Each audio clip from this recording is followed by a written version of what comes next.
Last week in our Law for Love living room discussion, we talked about taking a deeper dive into conflict resolution from a biblical perspective.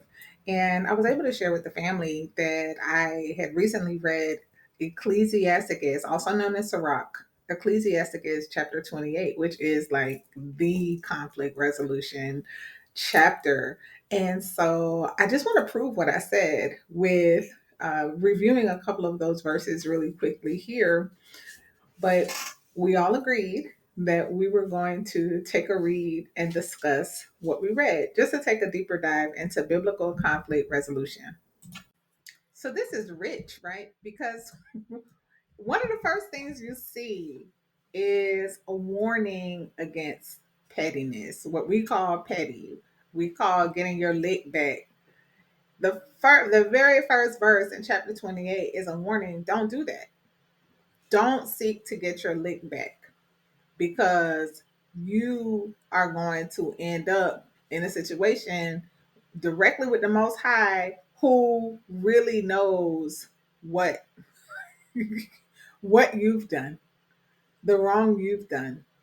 He has the entire transcript of all life. And we want to put ourselves in a position higher than someone else to punish them for what they've done, when the judge himself has an entire transcript of everything that has already happened that we did wrong.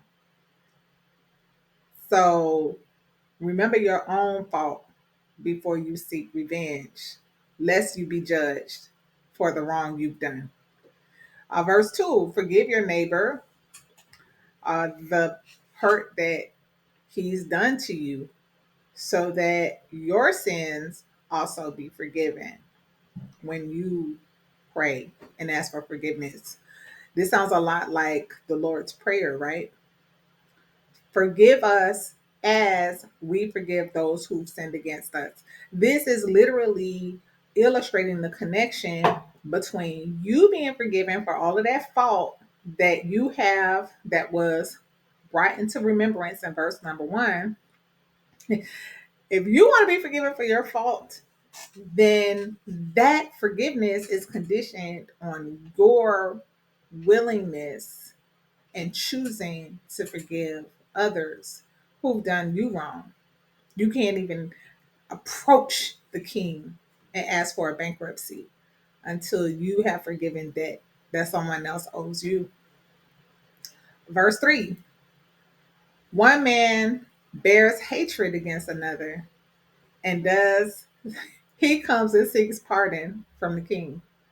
Like, you really hate another person, and you're coming to the king, wanting the king to forgive you, wanting the king to give you a pass, wanting the king to have mercy on you, and you have the nerve, you have the audacity to hate someone else who has hurt you. Man, when I tell y'all Ecclesiasticus 28 hits hard, like it hits, maybe it's just me. Maybe I'm just the one that reads these things and I'm like, ouch, like, ouch. It's not until the ouch that real transformation is happening. I don't know about you, but for me, I'm reading this and I'm like, wow, this is sobering. This is so sobering. This is like putting the mirror right up in front of your face and say, look at yourself. You are totally imperfect, flawed, frowsy, flimsy flesh, and you want to punish other people with hatred and unforgiveness. Are you kidding me? Are you really thinking you're coming to the king and asking for a pardon? You really think you're going to file a bankruptcy and get a bankruptcy discharge for your foulness when you hate someone else? Ouch. Verse 4, he shows no mercy to a man which is like himself. And does he ask for forgiveness of his own sins? Like, we are all in the same condition. We are human. We are imperfect. We are flawed. We make mistakes. We offend each other. We hurt each other. And you have the nerve to sit up here and have no mercy for another person who is as flawed as you are. You really want to come to the king and ask for forgiveness? Do you really think the king rolls like that? You really think the king is going to give you a pass and put you on a pedestal above all other humanity because your feelings hurt? Verse 5. If he that is but flesh nourish hatred, who will entreat for pardon of his sins? Again, you are going to die one day.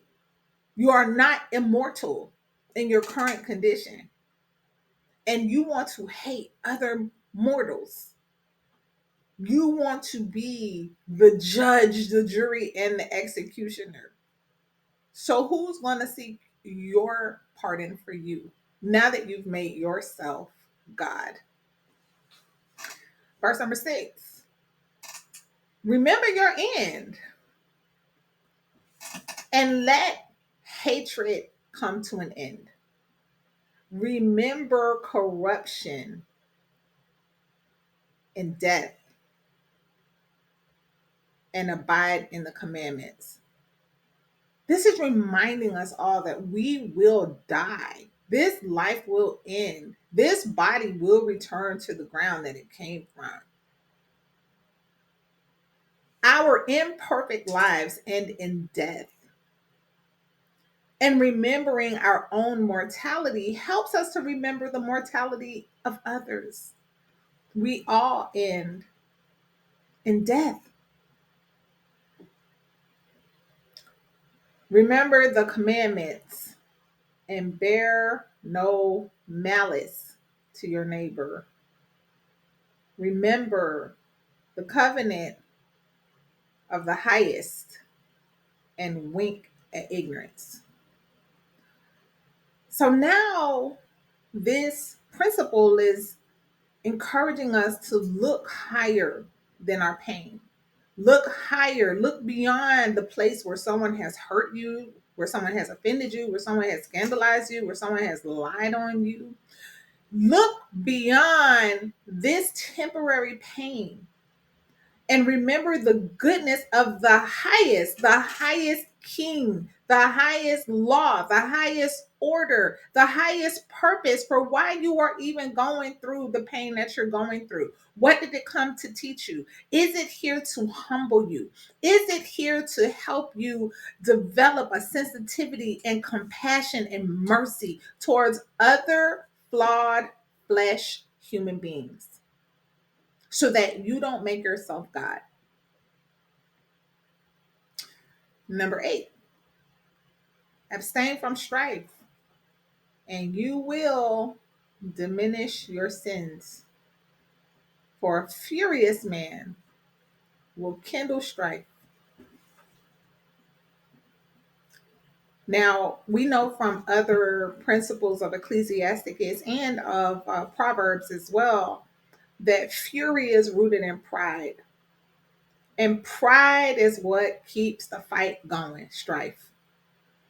And this verse is helping us to understand that when we avoid conflict, unnecessary conflict that's rooted in our desire to be right, our desire to get revenge, our desire to be proven to be better than someone else. Well, if that was me, I would have blah, blah, blah. You are actually doing yourself a favor by minimizing or reducing the tally of all of your sin that's on the transcript.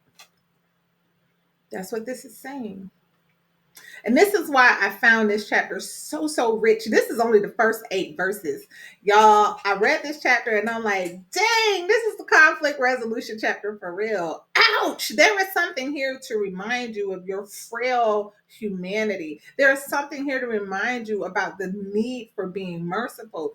Yes, what they did to you was wrong. Yes, it hurt like hell. Yes, you want them to hurt just like you hurt. But at the end of the day, You are an imperfect being. You have hurt others. You have intentionally hurt other people. You have accidentally hurt other people. You have offended other people with things that you have said and that you have done. And now you want to sit up here in your pride like you're the only one who feels heartbreak, like you're the only one who's been disappointed, like you're the only one who's been defended by another human being. And now you want to make yourself the final judge.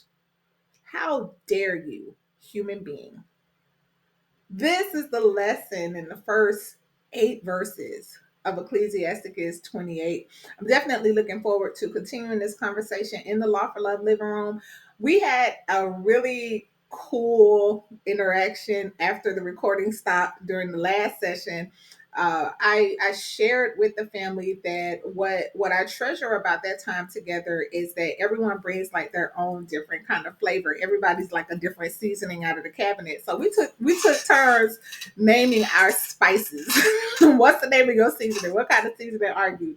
And that was really delightful and lots of fun. I'm looking forward to continuing this conversation in the Law for Love living room. We meet live Monday nights at 6 o'clock p.m.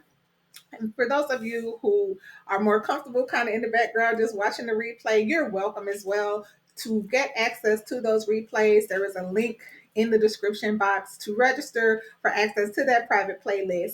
I love you. Be blessed and encouraged, and I look forward to continuing this conversation.